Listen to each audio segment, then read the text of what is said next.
السلام علیکم۔ امید ہے آپ سب لوگ خیریت سے ہوں گے۔ چلیے نئی کہانی کا آغاز کرتے ہیں۔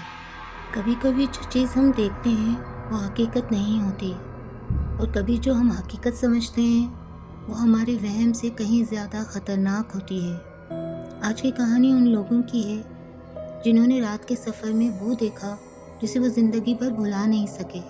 ایک وقت تھا جب میرے 2 جاب انٹرویوز دبئی میں طے ہوئے تھے۔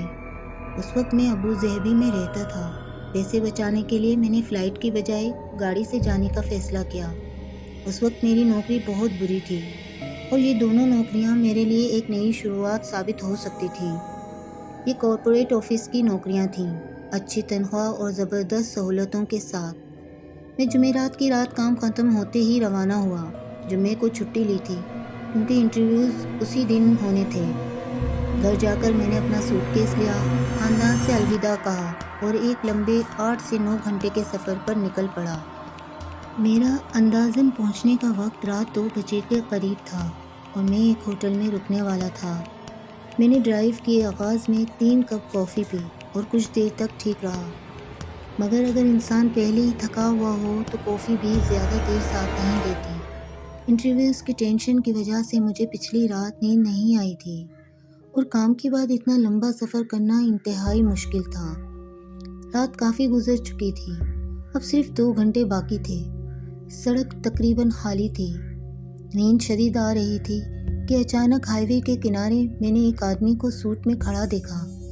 وہ چل نہیں رہا تھا، بس کھڑا تھا، اور جیسے ہی میں قریب سے گزرا اس کا چہرہ میری گاڑی کے ساتھ گھومتا گیا۔ میں نے بے اختیار کہا، یہ کیا ہے؟ یہ منظر انتہائی عجیب تھا۔ ایک لمحے کو خیال آیا کہ واپس جا کر پوچھوں کہ کیا اسے مدد چاہیے، مگر پھر میں نے خود کو سمجھایا شاید کسی جھگڑے کے بعد اسے گاڑی سے اتار دیا گیا ہو۔ میں خود کو جاگتا رکھنے کے لیے کہانیاں گھڑتا رہا، مگر 10 منٹ بعد جو ہوا وہ خوفناک تھا۔ ایک اور آدمی، بالکل ویسا ہی، سوٹ میں، سڑک کے کنارے کھڑا۔ میں نے گاڑی آہستہ کی اور سائڈ پر لگانے لگا، مگر جیسے ہی میں نے پیچھے دیکھا اور مڑ کر سامنے دیکھا، وہ آدمی غائب تھا، جیسے کبھی تھا ہی نہیں۔ میں گھبرا کر فوراً گاڑی تیز کر کے نکل گیا۔ 1 گھنٹے بعد میں نے ایک ریسٹ ایریا پر کافی لینے کے لیے گاڑی روکی۔ جیسے ہی میں پارکنگ میں بیٹھا، میری نظر ایک لائٹ پوسٹ کے نیچے کھڑے ایک آدمی پر پڑی۔ وہی سوٹ، وہی چہرہ، وہی بے جان نظریں۔ وہ سیدھا میری گاڑی کی طرف دیکھ رہا تھا۔ میں نے گاڑی فوراً سٹارٹ کی اور وہاں سے نکل گیا۔ نیند اب بھی آ رہی تھی، مگر خوف نے مجھے جگا رکھا تھا۔ آخر کار میں نے ایک سنسان پارکنگ لاٹ میں گاڑی روک کر سونے کی کوشش کی۔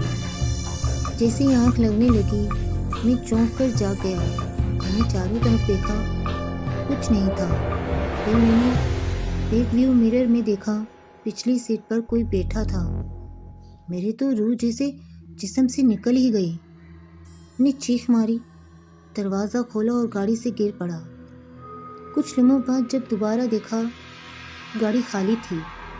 تب مجھے احساس ہوا کہ یہ سب نیند کی کمی، ذہنی دباؤ اور خوف کی وجہ سے ہونے والا وہم تھا۔ اگلے دن میرا پہلا انٹرویو تھا۔